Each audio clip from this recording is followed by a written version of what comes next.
Bonsoir à tous et toutes. Alors, je suis ravie d'être là. Si Clotilde se trouve boomer, moi, vous imaginez pas. Là, sur le slide d'avant, j'ai pas tout compris, même moi, tous les mots qu'elle a pu employer. Mais ça, c'est pas grave. Maintenant, on apprend. Moi, j'apprends à communiquer avec la briqueterie depuis maintenant presque un an. Donc, je m'inquiète plus. Je sais où on va. Donc, c'est pas très grave. Je suis ravie d'être là, en effet, pour vous parler de Sales Machine et vous présenter ce qu'on a mis en place chez Lily Facilite la Vie. Et vous allez voir qu'on part de loin. Alors moi, je suis je suis plutôt au XXe siècle. Je pense qu'il n'y en a pas beaucoup dans la salle ce soir. Donc, soyez aussi sympa, quoi. Vous allez devoir comprendre ma communication aussi. On va faire ça comme ça. En fait, la création d'une sales machine, c'est révolutionner vos ventes. Donc moi, je connais la vente à l'ancienne. Et la vente à l'ancienne, c'est ça. Donc on partait de chez Lily, de ça, pour aller à ça. Donc ça, c'est le schéma de la briquette, tel qu'ils me l'ont présenté en me disant c'est ça qu'on va faire avec ta sales machine. Quand moi je disais, si on a un beau cartable déjà, des cartes de visite et un téléphone, on peut faire de la vente. Donc vous voyez, on avait déjà un alignement qui était nécessaire entre nous. Et c'est vrai qu'on est parti de ça parce qu'on avait une problématique chez Lily que je vais vous présenter. Donc c'est vraiment le moment qu'on va passer ensemble. Je vais vous parler de d'où on est parti et où on est arrivé. Je suis donc Sarah Penven, je suis directrice générale de Lily Facilite la Vie, cofondatrice, une entreprise qu'on a créée en 2018. Lily, c'est quoi? C'est en fait, on est une société on est là pour soulager, alléger la charge mentale des salariés. On est en mode SaaS, donc vous avez la plateforme sur laquelle vous allez trouver des contenus, des vidéos, des podcasts sur tout ce qui est événement de vie, au moment où je rentre dans l'entreprise jusqu'au moment où je vais en sortir. Mais nous, on est le tiers de confiance pour l'entreprise puisqu'on va traiter que les sujets personnels. Ça va être un événement de vie, comme on dit souvent, ça peut être joyeux comme malheureux. L'arrivée d'un premier enfant, ça peut être très joyeux, mais ça va perturber mon organisation personnelle et donc perturber aussi mon travail. Et puis des choses plus douloureuses qui peuvent être une séparation ou un deuil. Et là, c'est pareil, forcément, je suis impactée, donc mon travail va être impacté. Et donc, on se situe en prévention primaire, c'est-à-dire que sur la courbe des RPS, donc c'est plein de mots, je ne sais pas si vous les maîtrisez tous, mais je suis fière, parce que vous les connaissez peut-être pas. RPS, vous connaissez dans la salle? Bon, voilà, tu vois. Voilà. Les risques psychosociaux. Donc ça, on entend beaucoup parler aujourd'hui de santé mentale, de charge mentale, de tous ces sujets-là. Là, on était le 10 octobre sur la journée de la santé mentale. Donc, c'est des choses qui aujourd'hui, dans l'entreprise, sont intégrés et doivent être traités. Donc en effet, les RPS, c'est les risques psychosociaux. Et avec Lily, on va être en prévention primaire, c'est-à-dire qu'on arrive suffisamment tôt pour que pour éviter le pire en fait. Le pire étant sur la courbe, la dépression et ensuite le burn-out. Burn-out, tout le monde connaît. D'accord? Donc on est vraiment là en se disant, transmettez-nous vos problématiques personnelles. Vous serez plus seul pour trouver des solutions. Soit la plateforme, vous trouvez vous-même, vous allez trouver des contenus et ça va vous aider. Soit si vraiment il y a des choses plus compliquées et vous avez besoin d'être accompagné humainement, parce que c'est hyper important chez nous qu'on ait ce côté un peu hybride avec l'humain, on a des conseillers. Donc vous allez sur toute la plateforme trouver des touches, des boutons conseillers sur lesquels vous allez pouvoir rentrer en relation avec quelqu'un qui est formé et en expliquant votre problème, qui va vous apporter la solution. Donc, 2018, on crée ça avec Magali Siméon, qui est la cofondatrice et qui est ma sœur. Donc, on vient pas du tout des mêmes milieux. Et en se disant, en fait, quand les gens sont informés suffisamment tôt, accompagnés suffisamment tôt, sur des problématiques qui sont pas forcément très compliquées, on voit qu'en fait, on gagne en sérénité et les choses se mettent bien en place. Et en fait, nos équilibres de vie, les conciliations de vie dont on entend beaucoup parler, sont beaucoup plus faciles, en fait, beaucoup plus arrangeantes. Donc on crée Lily, puis derrière en fait on se dit ok super, donc la plateforme vient assez vite finalement, et on se dit comment maintenant on va la vendre. C'est simple puisque moi je viens donc des métiers de la vente, j'étais dans le groupe Nestlé avant, ensuite j'ai été directrice de région pour une boîte de spiritueux. La vente c'était simple, c'est ce que je vous disais, on prend un téléphone, on prend une voiture, on prend un cartable et on va vendre en fait, c'est pas très compliqué. On est avant Covid là. Avant Covid, en fait, quand on fait ça, c'est hyper compliqué parce que personne nous attend, le marché n'est pas ouvert. C'est-à-dire qu'on parle QVT à l'époque, donc qualité de vie au travail, mais quand on parle QVT et qu'on va avoir des clients ou des prospects, ils nous disent quoi? Ils nous disent ouais, je l'ai traité, c'est bon, moi c'est bon parce que j'ai mis un baby-foot et une salle de sieste. Et là, on n'est pas sur les mêmes sujets. Alors, je pense que vous avez un baby-foot. Et non. Ah non. Voilà. Donc en fait c'est ça, le truc c'était de dire que le marché n'était pas ouvert, Donc, on est dans une prospection qui est hyper dure. Quand on vend du produit, c'est moins compliqué. Je vends du Perrier, je vends du Ricard. On m'attend, le marché est déjà ouvert, donc c'est pas un souci. Quand on arrive sur un marché où quand on explique les choses, les personnes avec lesquelles on échange disent « ça fait sens », ce que vous me dites, ça fait sens et je l'entends et j'ai cette problématique-là. Moi, DRH, aujourd'hui, ma problématique, c'est que je suis un peu l'assistante sociale de la boîte parce que je dois répondre à tout ça. Ça fait sens, sauf que dans les mentalités, on n'en est pas encore là parce qu'on est encore dans ce truc où c'est plutôt le siège, on a des sièges sociaux, il n'y a pas de télétravail. À l'époque, je vous rappelle, c'est pas si vieux que ça, on n'allume pas les caméras quand on fait des visios, les gens sont plutôt mal à l'aise avec le sujet. Donc quand on arrive, nous voilà, on explique, le marché est en cours, on explique qu'on est quand même une innovation RH, personne nous attend, et puis la population est plutôt là à se dire ok, bon, moi je l'ai traité le sujet de ta prévention puisque j'ai mis ce qu'il fallait dans mon siège social. Le vécu chez Lily, c'est que pendant plusieurs mois, voire années, ce qui se passe, c'est qu'on fait de la vente dans le dur, c'est-à-dire qu'on fait de la prospection. Donc c'est beaucoup d'énergie pour nos sales, donc qui font, là c'est vraiment du fichier, de l'appel téléphonique pour donc ça, c'est hyper usant pour ceux qui l'ont déjà fait. Donc, ils passent beaucoup de temps à passer des coups de fil. Une lassitude des équipes, avec les BizDev et à compte exécutif qui se disent, premier mois, forcément, on est à fond. Voilà. Jusqu'à la fin de sa période d'essai, généralement, on est à fond, on se dit, je vais y arriver et tout ça. Au bout de 6 mois, on se dit, c'est pas grave, c'est normal, parce que les cofondateurs sont super inquiètes, donc ça va bien arriver. Puis au bout de 8 mois, on devient un peu fou. Parce que quand on est en fond chez Lily, vous avez personne autour de vous, vous êtes un peu junior, et de 9h à 18h, il faut passer des appels pour rencontrer des DRH. Alors, on parle pas, c'est pas des responsables achats ou les économes, c'est vraiment les DRH qui sont une cible intouchable, parce que tout le monde veut parler aux DRH, c'est hyper compliqué. Tout le monde veut parler aux DRH et pas grand monde y arrive. Et donc, en fait, on n'est pas du tout à des résultats par rapport à l'engagement qu'on met, parce que on a une équipe qui est hyper moteur, qui est motivée, qui a envie. On n'a pas de problème de recrutement chez Lily, parce que les gens rejoignent nos valeurs et rejoignent justement le sujet qu'on porte d'améliorer le bien-être des salariés de l'entreprise. Donc ça, c'est quelque chose où on n'a jamais eu de problème de recrutement par rapport à ça. Le problème, c'est que quand vous avez, au bout, en déployant autant d'énergie, 2 rendez-vous par mois maximum, c'est pas assez. Eh bien, les calculs sont vite faits, hein, donc c'est pas assez. On a quand même des gens qui commencent à se lasser et à se désengager en disant bon, bah, ça va pas être possible. Et puis mal qualifié et pas de vente. C'est quoi un rendez-vous mal qualifié? C'est qu'on fait le premier rendez-vous, on fixe le deuxième rendez-vous pour commencer à parler tarification, organisation et tout ça. Et en fait, là, on est en visio et on est ghosté. Donc ça veut dire que le deuxième rendez-vous, très souvent, la personne ne revient pas, n'annule pas, et donc on n'a pas forcément l'info. Et donc ça, c'est hyper usant. Et là, on se dit qu'on a un vrai problème, parce que finalement, là, on est après le Covid. Pendant le Covid, on a pris le temps, avec Magali Siméon aussi, de se former, d'aller voir des webinaires, de voir qu'il y a des nouveaux trucs qui arrivent dans la vente, les sales, qu'on peut faire. Il y a plein d'outils, on peut automatiser les choses. Donc on se dit, mais pourquoi pas nous, en fait, on va le faire aussi. Ça doit être une vente pas si compliquée que ça. On va faire des campagnes de mail, on va faire de la relance téléphonique, on va avoir des rendez-vous, on va faire des ventes. Donc là, on est comme donc 2018 la création, on est 2021. Là, on est en 2021. Et en fait, ça se passe pas comme ça. Donc on est super bon élève, on le dit tout le temps ça. Donc on a des briques partout.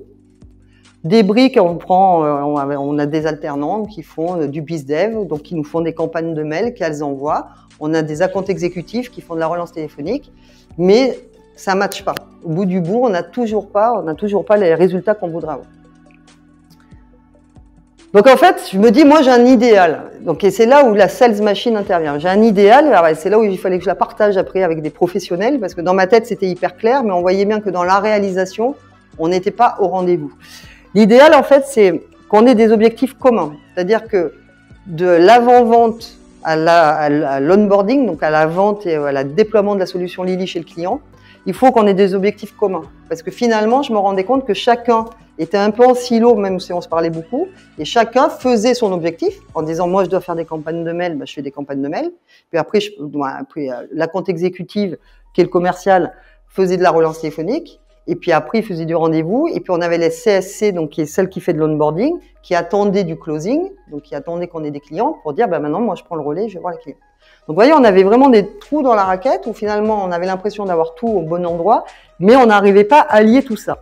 L'objectif principal, de toute façon, dans la vente, c'est faire du chiffre d'affaires. D'accord. Pour faire du chiffre d'affaires, il faut qu'on fasse du rendez-vous. Donc, il fallait générer des rendez-vous pour nos comptes exécutives. Et pour générer des rendez-vous, il fallait avoir de l'acquisition de lead. Le lead, c'est celui qui ne sait pas qu'on va lui parler au moment où on commence à le cibler, qui ne sait pas comment on va lui parler et qui ne sait pas qu'à un moment donné, il va acheter. Donc, on est vraiment sur des gens qui, à aucun moment, viennent sur notre site vitrine ou viennent nous appeler en disant « j'ai une problématique santé mentale ou charge mentale, il faut que je vous parle ». C'est-à-dire que le lead, il sait rien de tout ça. Donc, vous voyez la problématique aussi. Moi, j'ai un assez grand respect pour les gens, je pense que vous avez tous ça, sur les gens qui nous appellent pour nous vendre alors, un peu de tout, hein, de la téléphonie, des trucs. C'est un métier qui est super dur, parce que quand ils vous appellent, vous n'avez pas de besoin à ce moment-là. Et donc, soit on les reçoit super mal, pour la plupart des gens, soit en plus, on a des gens qui n'ont pas hyper qualifié leur discours, donc ça nous agace. Et donc, c'est une vente qui est super dure. Et ben nous, avec notre belle idée Lily, on était un peu à ce niveau-là. C'était une vente hyper complexe. Parce que les AE, même si elles arrivaient à avoir un rendez-vous, en fait, elles partaient de super loin. On n'avait pas du tout fait naître le besoin chez notre contact. Donc, définir des objectifs en disant, OK, de l'avant-vente jusqu'à l'après-vente, on est tous sur focus chiffre d'affaires. Chaque action dans la boîte, c'est une action qui doit générer du chiffre d'affaires. Sachant que c'est très loin le chiffre d'affaires, parce qu'un cycle de vente, c'est loin. Mais quand on a ça en tête, en fait, chaque levier doit être efficace. Tout ce que je vais mettre en place, ça doit être efficace. On doit avoir un parcours de vente clair et automatisé. Je me dis l'idéal de l'idéal. Alors là, j'avais rangé mon cartable au placard et tout ça. Je me dis, mais l'idéal, c'est que finalement, on va faire des visios. Ça y est, les gens acceptent les visios. Le Covid est passé par là, le télétravail est passé par là. Ils allument les caméras. Donc, tout le monde est plus à l'aise avec ces outils-là. Donc, l'idéal, c'est qu'on arrive à faire nos rendez-vous en visio et en automatisant de l'avant-vente jusqu'à notre CSC, de manière à ce que tout le monde, on soit sur un truc hyper fluide ou on soit en passage de relais. Le gross, donc le marketing gross, va faire le ciblage, va voir à qui on va parler, va faire les segmentations pour ensuite faire les campagnes mail, pour ensuite passer la main aux accounts exécutifs. Les accounts exécutifs vont faire de la relance téléphonique sur des gens on a déjà éveillé leurs besoins. C'est-à-dire qu'ils commencent à nous répondre. Ils nous disent, OK, c'est peut-être pas moi qui suis le bon interlocuteur, mais parler à telle personne, c'est elle qui peut être concernée. Donc, quand on appelle, en fait, ils ont déjà eu des contacts avec Lily, via nos mails, via LinkedIn, via pas mal de trucs. Et donc là, on sent que ça bouge un peu. On est déjà plus à l'aise. Et puis après, il fallait vraiment travailler le passage de relais, parce qu'on se rendait compte que chacun faisait son taf, mais vu qu'on passait pas les relais, il y a des leads. Alors déjà, c'est compliqué d'en avoir, mais il y a des leads qui pouvaient passer vraiment, qui disparaissaient, ou qu'on traitait trop tard, ou quand on dit un lead, il est froid, il est tiède, il est chaud. Et donc, quand il est tiède, on l'oublie et il retombe à fond. Et quand on voit l'énergie que ça prend. Donc, vous voyez, c'était vraiment un truc comme ça. Donc, mon idéal, c'était ça. C'est de dire, j'ai des briques partout, je comprends pas, je me tape la tête contre le mur parce qu'on n'avance pas, alors que finalement, on a essayé de mettre tout ce qu'il fallait au bon endroit pour pouvoir avancer. C'est clair jusque-là pour vous? Alors, le chemin vers le succès, parce qu'on ne s'est pas arrêté là. Donc, déjà, on a rencontré la briqueterie. Clotilde et Pierre. Et voilà, ils étaient là, ils nous tiraient comme ça en disant venez monter la marche avec nous. Et c'était un peu ça en fait. Il y a eu vraiment 4 grandes étapes. C'était l'analyse des besoins et l'analyse des besoins de tout le monde dans la partie marketing et sales, parce que c'est important de savoir le ressenti de chacun dans sa mission. Donc l'idée, ça a été de parler avec tout le monde. On a analysé les besoins. La sélection des outils, et là il nous fallait des pros, hein, parce que nous on était encore très Excel et PowerPoint, hein, donc là voilà, ça vous parle peut-être pas, mais la sélection des outils pour automatiser ça, la formation de l'équipe, donc ça c'était hyper important que l'équipe soit complètement engagée avec nous, parce que les sales c'est quand même des profils qui peuvent être particuliers dans le sens où c'est quand même des gens qui vont au front, hein, c'est des gens hyper motivés, qui vont parler tous les jours à des gens qui ne les connaissent pas et qui vont les parler comme si on s'était quitté la veille. Donc c'est aussi des caractères qui nécessitent cet engagement-là, quoi. Et donc il fallait les engager avec nous, il fallait pas qu'ils attendent que le résultat ne vienne que de la mission qu'on lançait. Et puis une mise en place progressive, parce que le changement, je vous apprends rien, la courbe du changement, on part de là, on reste un bon moment là, et quand on commence à remonter, on va vers le succès. Mais il y a un peu des allers-retours comme ça, en me disant, OK, vous me changez beaucoup de choses, vous attendez de moi beaucoup de choses, mais maintenant, est-ce que j'ai pas la preuve?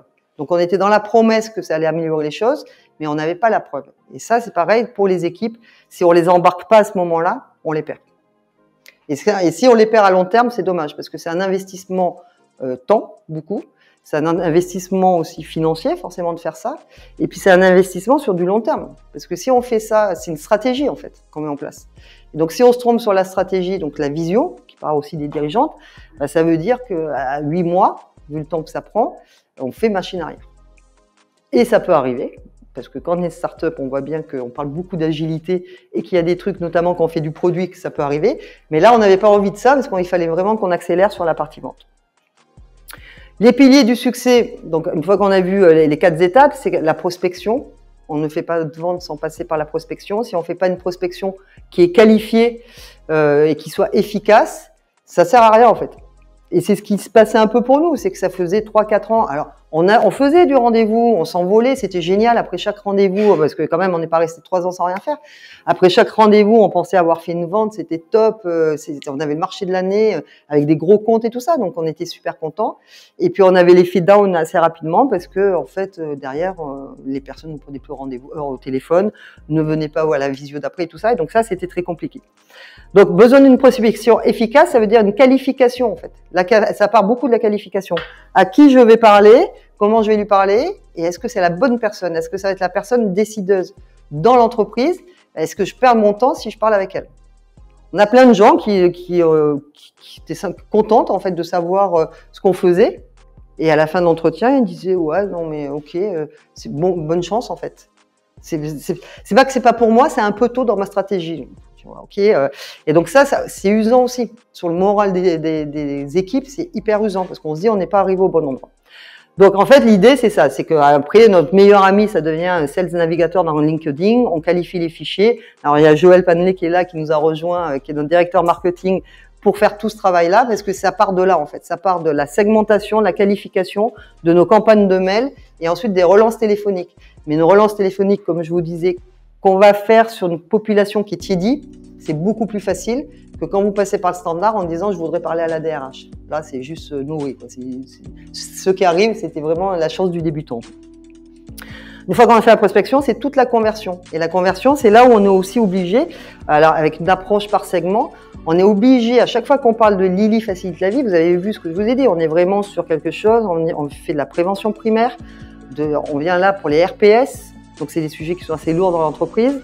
On va accompagner l'ensemble des salariés. On est sur des sujets de vie personnelle, là où généralement l'entreprise, au XXe siècle, disait « laissez vos problèmes à la porte de l'entreprise ». Je ne veux pas en entendre parler. Là, aujourd'hui, ils se disent « ok, il va falloir les traiter parce qu'on a du mal à attirer tout ça ». Donc ça, c'était hyper important de se dire comment je vais adapter mon discours à chaque personne avec laquelle je vais parler, en fonction des boîtes. Une boîte de service ne va pas avoir la même problématique qu'une boîte qui fait de la distribution. Une boîte de retail, donc retail c'est tous les grandes boîtes les Auchan, Carrefour et tout ça, n'a pas la même problématique en effet qu'un Capgemini. On n'est pas sur la même population. Donc il fallait qu'en plus, on ait des sales hyper agiles, des campagnes mail et des decks qui soient à chaque fois adaptés à la personne avec qui on va parler. Donc c'était toute une conversion qui était hyper importante à faire de manière à ce que les équipes aussi fassent ce travail-là. Et c'est là où la formation était importante et l'accompagnement était important. Parce que ça veut dire qu'on doit monter des marches à chaque fois. Quand je parle avec le DRH de Gémeaux, en effet, c'est pas la même chose que si je parle avec, alors Capgemini, j'ai dit, mais si je parle avec une banque. Quand on parle avec une DRH de banque, c'est pas les mêmes problématiques. Closing et fidélisation, en effet, le truc c'était de dire, alors au départ c'était mon rêve le plus fou, c'est qu'on ait des rendez-vous. Ça, après, on a eu des rendez-vous. Maintenant, mon rêve le plus fou, on est dans l'étape 2, c'est qu'on fasse du closing. On arrive sur les phases de closing. Donc l'idée, c'est que quand je fais du rendez-vous, c'est que derrière, les gens achètent ou que je vende. Ça dépend où on se place. Donc rendez-vous de closing assuré par les accounts exécutives et à partir de là, on a ce qu'on appelle la fidélisation. Pourquoi? Parce qu'on a un modèle abonnement. Donc avec Lily, vous prenez à l'année pour l'ensemble de vos salariés. Et l'idée, c'est qu'on n'ait pas de churn et que l'année d'après, on renouvelle les abonnements. Et donc le CSC, la CSC à ce moment-là, en fait, elle est vraiment là pour faire le onboarding, mettre en place la solution chez les clients. Et là, on rentre encore un peu plus dans le détail parce qu'elle va même aller jusqu'à faire les personas des grandes typologies de salariés qu'il y aura dans l'entreprise. Parce qu'on ne parle pas pareil à quelqu'un qui a 25 ans qu'à quelqu'un qui a 55 ans. On n'est pas sur les mêmes moments de vie. Donc, elle est obligée. Et puis, mieux on connaît notre client, mieux on va l'accompagner. Et puis, l'automatisation. Enfin, l'automatisation. Alors, avec la ribambelle là, de petits logos qui vont bien, puisque là, alors c'est vraiment… Et je pense qu'ils y sont tous, hein, parce que j'en ai pas oublié, Joël, mais c'était là, en effet, quand on travaille sur la mission, avec Pierre et Clotilde, de dire voilà ce qu'il faut et ce qu'il vous fait. Le CRM, je l'avais, parce que dans ma vie d'avant, le CRM, c'était déjà important. Mais après, de se dire, voilà, comment on va automatiser tout ça pour pouvoir avancer. J'accélère, je l'avais pas vu. Autre chose, on aligne les équipes, hyper important, le pouvoir de la collaboration, parce que, comme je vous l'ai dit, si on a des objectifs qui sont différents, et ben en fait, on va pas tirer dans le même sens. Chacun va tirer et on va se dire, mais c'est quoi ce bazar? On n'y arrive pas. Comment on y arrive là? Et ben en fait, c'est que notre équipe marketing, sales et CSC est alignée. Comment elle est alignée? On a des objectifs communs. Donc chaque équipe, individuelle, collectif et individuelle, ils ont des KPIs. Et dans le KPIs, tout le monde a du chiffre d'affaires. C'est-à-dire que le marketing pourrait dire, mais moi, ok, je trouve, mais c'est pas moi qui vends. Et en fait, et le CSC pareil, donc tout le monde a du chiffre d'affaires. Et ensuite, on est hyper solidaire sur le fait que les actions de chacun va faire, donc d'où le CALI, les actions de chacun va faire qu'on passe correctement le relais à l'étape d'après. Donc une solidarité et collaboration. Et là, c'est pareil, c'était hyper important. Et les pièges qu'on a dû éviter pour arriver à ça, c'est d'avoir une vision hyper claire de ses objectifs. Qu'est-ce que je voulais au moment où je voulais faire ma sales machine? C'était super clair. Je voulais pas qu'on s'éparpille. C'était générer des rendez-vous et surtout faire du closing. Rassembler toute l'équipe derrière le projet, parce que si vous les rassemblez pas, en fait, ils l'utiliseront pas. Le nombre de CRM, de trucs qui sont pas utilisés parce que l'équipe, elle comprend pas à quoi ça sert. Donner de la vision, donner du sens. On va faire ça parce que ça va vous aider. Je peux vous assurer que ça n'a pas été simple. Les équipes étaient vraiment plutôt en retrait en me disant, sales surtout, en disant on est en train de changer un truc, on ne comprend pas pourquoi. Faire participer l'équipe, penser à la scalabilité des outils, parce qu'en effet, de passer de 2 rendez-vous à 20 rendez-vous, à un moment donné, il faut que nos outils puissent suivre. Et puis, on n'en est qu'au début. Donc, si demain, aujourd'hui, on a 2 AE, si on doit en avoir 10 ou 15, comment on fait pour pouvoir faire monter en puissance et continuer à générer des leads pour eux? Et puis former un max de personnes à l'utilisation des outils pour avoir des relais, c'est-à-dire que et donner aussi le coup d'après. C'est à un moment donné, aujourd'hui je suis à eux, mais si demain je voulais faire autre chose, est-ce que je sais utiliser les outils? Et l'idée c'est qu'on n'attende pas que, en fait c'est pas le côté support. J'ai demandé au market qu'il me fasse une campagne mail. C'est l'idée qu'on co-construise tous ensemble sur ces sujets-là. Et puis ne pas faire seul, mais être bien accompagné, ce qui a été notre cas avec la briqueterie. Ça nous a permis, alors vous avez rappelé la première image du petit cartable, et ben notre reporting c'était ça, c'était du Excel à la main où on disait combien de rendez-vous, le pipe et tout ça. Et on est passé de ça en fait à ça, c'est-à-dire qu'aujourd'hui on a des dashboards qui sont hyper complets, on peut tout piloter, on voit alors que ce soit les mails, les choses comme ça. Aujourd'hui, je vous ai dit, on était quasiment à 2 rendez-vous par mois. Maintenant, les AE ils sont autour de 20 rendez-vous par mois, donc on voit bien et on parle de 6 mois. La sales machine a été livrée en mars 2023. Donc, et on est en octobre. Donc, en 6 mois, vraiment, en ayant fait tout ce process comme ça, aujourd'hui, le résultat, il est là. Voilà pour moi. Oui. J'espère. Non, mais 20 minutes, je suis à 20 minutes, je pense. Il y a 2 ou 3 questions, si vous voulez. Après, le reste des questions, ce sera à l'apéro. Une question, c'est quoi, Flo? Une question, c'est un point d'interrogation à la fin. Vous verrez parfois. C'est quoi? C'est pas des questions qui sont des fois, il y a un point d'interrogation à la fin. Dis-moi. Ouais. Est-ce qu'à un moment, comment tu t'es dit, c'est pas la question, est-ce que tu t'es dit à un moment, ok, mon produit il ne correspond pas au marché, est-ce que je continue de m'acharner ou alors est-ce qu'il y a quelque chose vraiment à faire et je continue de m'acharner? Ouais, forcément, tu te le dis à un moment donné parce que c'est ce que je disais. Nous, alors, on dit persévérance, on lâche rien, la résilience et tout ça, c'est des mots qui sont très ancrés chez Lily. Mais il arrive un moment donné, tu te dis, est-ce que je suis pas en train aussi de taper dans un mur et c'est pas le moment, en fait. Après, on a fait, ce qui nous a aussi rassuré, c'est qu'on a été accompagnés, on a fait 2 levées de fonds. Et donc là, on a des comités stratégiques et avec des gens qui ont une vision marché et qui disent, alors on sentait bien qu'il y avait une attente puisque ce qui était dingue, c'est qu'on n'avait pas de réponse négative. Quand on présentait Lily, les gens, ils disaient pas non, mais ils disaient pas oui non plus. Donc, on était sur un truc, on aurait préféré qu'on nous dise non, non, non, c'est pas pour nous, tout ça. C'était pas le cas. Après, avec les levées de fonds, ça nous a rassurés sur le fait que le marché s'ouvrait. Donc, on était un peu tôt dans le marché, mais le fait d'avoir des comités stratégiques avec des investisseurs nous rassurait là-dessus. C'était pas le sujet. Donc c'était plus l'idée qu'on arrive au bon moment, on arrivait un peu tôt sur le marché, mais finalement, avec du recul, c'est pas si tôt que ça, parce que ça nous a permis de faire tout ce travail-là qu'on ne pouvait pas éviter. Si moi-même j'avais pas fait des rendez-vous, si j'avais pas pris ma mallette, si j'y étais pas allé, j'aurais jamais compris la problématique que mes AE rencontraient. J'aurais dit, oh, ils sont pas très bons, quoi. C'est bon, on va faire du rendez-vous. Le fait de l'avoir vécu, d'avoir vécu ce qu'elles ont vécu, tu dis, non, là, c'est pas une histoire de marché. Et puis on le voit parce que là, on accélère aussi le cycle des closings. Donc on est au bon moment. Mais tu as raison, c'est une question qu'il faut se poser et qu'on s'est posée. Et après, lancer une boîte à moins de 5 ans, je pense que c'est ce qu'il faut pour arriver à une certaine maturité sur ces sujets-là, en tout cas. Non, c'est bon? Est-ce que tu peux juste nous donner un peu la taille de tes équipes, comment ça s'organise, juste une vision justement entre le sujet grosse sales, Ouais, bah on a compté tout à l'heure, c'est marrant, on en parlait avec Brieux. On est 19 aujourd'hui avec les associés et c'est des erreurs que j'ai faites aussi. L'erreur, ça a été, on a fait une levée de fonds, on s'est dit, on sait que notre solution est sur le marché et on a recruté des sales. Donc et puis je me rappelle parce qu'on a une conversation avec Pierre là-dessus, donc j'avais 5 sales, mais les 5 se tapaient la tête contre le mur aussi. Et en fait, on crame du cash et il n'y a pas d'intérêt à faire ça. Donc aujourd'hui, on est 7 côté marketing. Donc il y a 4 personnes en market et 3 côté sales. Parce qu'on est en train de travailler cette scalabilité. L'idée, c'était de se dire, on est prêt à recruter, c'est pas le souci. Sauf que je veux voir maintenant le taux de transfo qu'on va avoir entre les rendez-vous et le closing.